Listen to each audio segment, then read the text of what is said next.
Warga Amerika Serikat bersiap memberikan suara mereka dalam Pilpres 2024. Kandidat Kamala Harris dan Donald Trump pun masih terus berkampanye untuk meyakinkan para pemilih di sejumlah negara bagian, meski tidak sedikit juga yang telah menentukan pilihan. Kita terhubung dengan Virginia Gunawan, jurnalis VOA di Washington DC. Virgi, bagaimana suasana jelang pemilihan presiden di tempat Anda berada saat ini? Reno dan pemirsa SCTV, saat ini saya berada di depan Howard University, tempat di mana wakil presiden sekaligus calon presiden dari Partai Demokrat, yakni Kamala Harris, akan menghabiskan waktunya pada malam pemilu setelah TPS-TPS di Amerika Serikat ini ditutup. Dapat Anda lihat di belakang saya ini pagar, selain di daerah-daerah seperti yang tadi sudah disebutkan di White House dan di pusat-pusat kota Washington DC, Howard University ini juga jadi salah satu tempat di mana parameter keamanan didirikan oleh Secret Service atau Pas Pampres Amerika Serikat. Di daerah Howard University ini sekitar 1 kilometer di sekitar daerah tempat diadakan nonton bareng esok ini sudah ditutup, dan pada pukul malam 7 nanti daerah ini akan steril dan diperkirakan akan terus ditutup hingga tanggal 10 November mendatang. Namun kondisi itu akan berubah jika Secret Service ini menyatakan bahwa kondisi sudah aman. Saya ajak Anda untuk ke salah satu titik di mana ini tepat berada di depan Howard University ya. Dan sekarang kita lihat ada beberapa orang yang sedang memberikan atau memasukkan surat suara mereka untuk melakukan early voting atau pemilihan pendahuluan yang dilakukan di sini.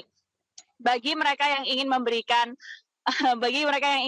suaranya terlebih dahulu di Amerika Serikat ini ada sistem mekanisme early voting atau memilih lewat pos atau memilih supaya surat suara mereka itu dikirimkan ke mereka dan dimasukkan ke ballot seperti ini. Nah, ini adalah salah satu mekanisme yang juga menentukan bahwa di Amerika Serikat saat ini, dari data yang disampaikan oleh NBC, ada sekitar 76,4 juta warga Amerika Serikat yang sudah memberikan suara mereka lewat early voting tersebut. Ini adalah 49% dari jumlah pemilih yang memilih pada tahun 2020 lalu, sehingga diperkirakan besok warga Amerika Serikat sekitar 50% akan memberikan suara mereka dan menentukan pilihan siapa yang akan jadi presiden Amerika Serikat selanjutnya. Rekan-rekan. Virgi, satu hari jelang 50% warga Amerika Serikat memberikan suaranya esok hari. Apa saja agenda dari kedua capres? Bisa Anda ceritakan?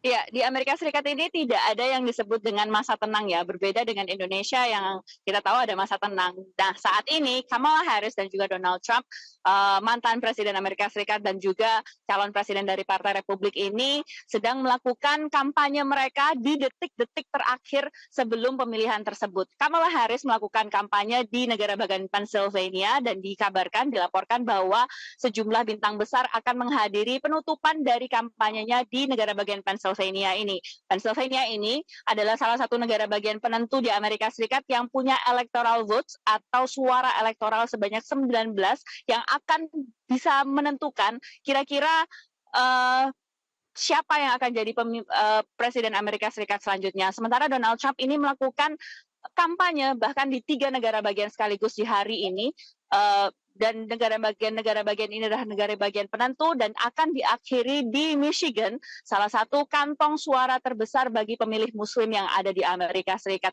Jadi keduanya masih terus melancarkan kampanye dan strategi mereka untuk masih bisa memilih atau mengajak para pemilih ini untuk memberikan suara mereka, terutama mereka yang belum menentukan tersebut. Rekan-rekan. Baik, Virginia Gunawan melaporkan langsung dari Amerika Serikat. Kami menantikan informasi update-nya setelah ini. Terima kasih, Virginia.